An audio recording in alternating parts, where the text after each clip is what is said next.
A própria Maria da Penha disse em uma entrevista que a sua maior conquista nem foi a prisão do seu agressor, embora esse seja um fato importantíssimo, mas a criação da Lei 11.340, ou seja, a lei que recebe o seu nome.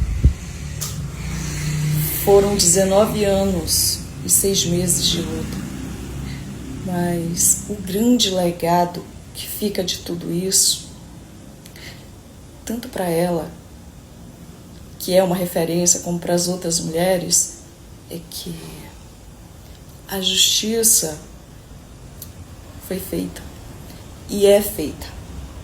É feita de luta, da sua não desistência. E que a mulher, ela precisa aprender a lutar pelos seus direitos e viver com dignidade.